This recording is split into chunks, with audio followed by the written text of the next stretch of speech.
आवळ्याला अमृत म्हटलं तरी चालेल.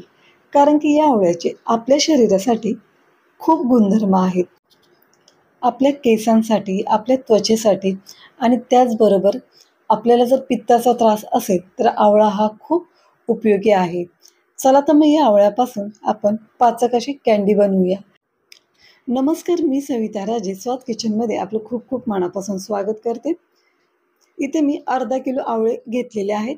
स्वच्छ धुवून घ्यायचे आणि कुकरला आपण 3 शिट्ट्यामध्ये उकडवून घ्यायचे. 3 शिट्ट्या झालेल्या आहेत.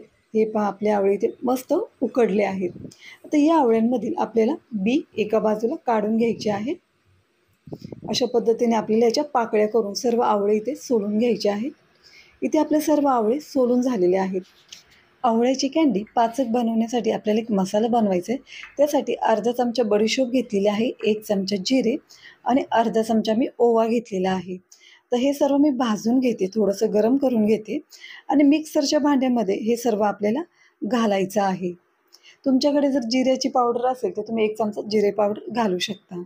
आता हे सर्व घातल्यानंतर मी इथे अर्धा चमचा काळी मिरीची पावडर, त्याचबरोबर अर्धा ते पाऊण चमचा धना पावडर, अर्धा चमचा काळे मीठ, पाव चमचा हिंग आणि चवीसाठी आपल्या घरातील साधे मीठ आपल्याला इथे पाऊण चमचा घालायचे आहे. आता हे पहा, मस्त असं मिक्सरमध्ये हे मी थोडंसं जाडसरच वाटून घेतलेलं आहे. एका बाउलमध्ये आपण हे काढून घेऊया आणि त्याच बाउलमध्ये आपण आवळे बारीक करून घ्यायचे. आवळे बारीक करण्यासाठी जमलं तर पाण्याचा वापर करायचाच नाही, पण जर बारीक होत नसतील तर 1 ते 2 चमचे पाण्याचा वापर करून आवळे बारीक करून घेऊ शकता. कढई तापत ठेवली आणि त्यामध्ये हे आपल्याला आवळा घालायचा आहे. कढईला तेल, तूप काही घालायची गरज नाही आणि सुरुवातीला असा आवळ्याची जी आपण पेस्ट बनवलेली आहे ती घालायची आहे आणि 1 ते 2 मिनटं चांगली परतून घ्यायची आहे. लो टू मीडियम गॅसवरती ही पेस्ट आपल्याला चांगली परतून घ्यायची आहे. पेस्ट परतल्यानंतर आपल्याला यामध्ये घालायचं आहे, जर तुम्ही अर्धा किलो आवळे घेतले तर बरोबर तुम्हाला अर्धा किलोच गूळ घ्यायचा आहे. म्हणजे हे बरोबर प्रमाण आहे. आता हा गूळ आपण यामध्ये घालूयात. गूळ घातल्यानंतर आपल्याला हे परतवून घ्यायचं आहे किंवा हलवून घ्यायचं आहे. 2 ते 3 मिनिटांनंतर हळूहळू गूळ हा वितळायला सुरुवात होते. गॅसची फ्लेम ही तुम्ही लो टू मीडियमच ठेवायची आहे, फास्ट गॅसवरती करायचं नाही आहे. आता आपण पाहू शकता की हळूहळू आपला इथे गूळही वितळायला लागला आहे. आवळा हा असा पदार्थ आहे की जो शरीरासाठी खूप फायदेशीर आहे, पण त्याची चव थोडीशी तुरट असल्यामुळे आपण तो फारसा खात नाही किंवा खाण्याचा कंटाळा करतो. तुम्ही जर अशा प्रकारची कँडी जर घरी बनवली तर घरातील लहान मुले, मोठी माणसंही कँडी खातील. जवळपास इथे 15 मिनटं झालेली आहेत. गुळही बऱ्यापैकी किंवा हे मिश्रणही बऱ्यापैकी परतून आपलं इथे झालेलं आहे. तर आपल्याला या प्रोसेसनंतर आपल्याला यामध्ये अजून 5 मिनिटांनंतर यामध्ये आपण जो मसाला बनवलेला आहे तो घालायचा आहे. सर्व मिश्रण कढईत घातल्यानंतर जवळपास 20 ते 22 मिनिटांनंतर हा मसाला आपल्याला या मिश्रणात घालायचा आहे किंवा कढईमध्ये घालायचा आहे. मसाला घातल्यानंतर सर्व मिश्रण चांगलं आपल्याला परतून घ्यायचं आहे किंवा हलवून घ्यायचं आहे. एकसारखं हलवत आपल्याला ही कँडी बनवायची आहे. जोपर्यंत याचा घट्टसर असा गोळा आपल्याला इथे जाणवत नाही किंवा हे सर्व मिश्रण असं एका बाजूला जात नाही, तोपर्यंत आपल्याला हे एकसारखं परतत राहायचं आहे. मिश्रण कढईत घातल्यापासून 20 ते 25 मिनटं झाल्यानंतर आपण तो मसालाही घातला होता. त्यानंतर तुम्ही पाहू शकता की इथे 30 मिनटं, जवळपास अर्धा तास झालेला आहे. आता हे मिश्रण चांगलं हाताला जडही जाणवत आहे. अजून तरी आपण 5 मिनटंही परतून घेऊयात.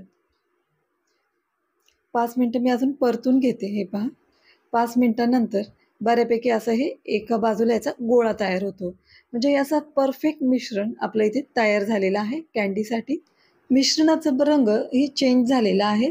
आता हे आपल्याला थंड करत ठेवायचं. मी इथं फक्त 1 तास थंड करत ठेवलेलं होतं. तुम्ही 2 ते 3 तास थंड करून ठेवलं तरी चालेल. अशा पद्धतीची आपल्याला इथे गोळी तयार झाली की पाचक गोळीसाठी परफेक्ट मिश्रण झालं असं समजायचं. थोडीशी पिठी साखर घ्यायची आपल्याला. आता आपण गोळ्या बनवायला सुरुवात करू. पिठी साखर घ्यायची. पिठी साखर बोटांना चोळायची आणि छोटासा तुकडा आपल्याला या मिश्रणाचा उचलून घ्यायचा आहे. हे पहा, पिठी साखर हाताला लावल्यामुळं काय होतं की जी आपण आवळा आहे किंवा जे मिश्रण आहे ते आपल्या हाताला चिटकत नाही. हे पहा, अशा पद्धतीने एक गोळी बनवून झालेली आहे, दुसरी बनवते. खूप पटकन या गोळ्या बनतात. हाताला फक्त थोडीशी पिठी साखर लावायची. तेल किंवा तूप काहीच लावायची गरज नाहीये. म्हणजे ह्या गोळ्या अशा आपण वर्षभर साठवून ठेवू शकतो. किंवा दोन्ही हाताला, तळ हाताला पिठी साखर लावून छोटासा गोळा मध्यभागी घेऊन हलक्या हाताने आपण याचा गोल बनवू शकतो. अशा पद्धतीने ह्या गोळ्या जवळपास वर्षभर टिकतात आणि थंडीच्या दिवसांमध्ये बाजारात आवळे खूप मोठ्या प्रमाणात येतात.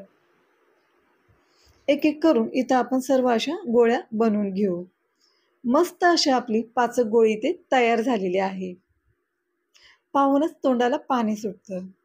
आता हे आपल्याला एका काचेच्या बरणीमध्ये व्यवस्थित साठवणूक करून ठेवायचं आहे, म्हणजे आपलं हे वर्षभर टिकेल. जसं म्हटलं की लहान मुलांना हे इतकं आवडतं की ते वर्षभर नाही, 1 महिनाही राहत नाही. बरणीच्या खाली थोडीशी पिठी साखर घालायची आणि त्यावरती या पाचक गोळ्या घालायच्या. मध्ये मध्ये तुम्ही थोडीशी पिठी साखर घालू शकता, म्हणजे गोळ्या ह्या कधी एकमेकांना चिकटणार नाही. आजची ही रेसिपी तुम्हाला कशी वाटली मला कमेंट्स करून नक्की सांगा. व्हिडिओ आवडल्यास लाईक करा आणि जास्तीत जास्त शेअर करा. आपल्या स्वाद किचन या चॅनलवर जर तुम्ही नवीन असाल तर चॅनलला सबस्क्राईब करायला विसरू नका. हे मिश्रण हलवण्यासाठी मला इथे 30 ते 35 मिनिटं लागली. तुम्हाला यापेक्षा कमी जास्त वेळ लागू शकतो. बरणीचं झाकण घट्ट लावून हे आपण साठवणूक करू ठेवू शकतो. व्हिडिओ शेवटपर्यंत पाहिल्याबद्दल धन्यवाद. पुन्हा भेटूया अशाच एका नवीन छानशा रेसिपी बरोबर. Bye bye.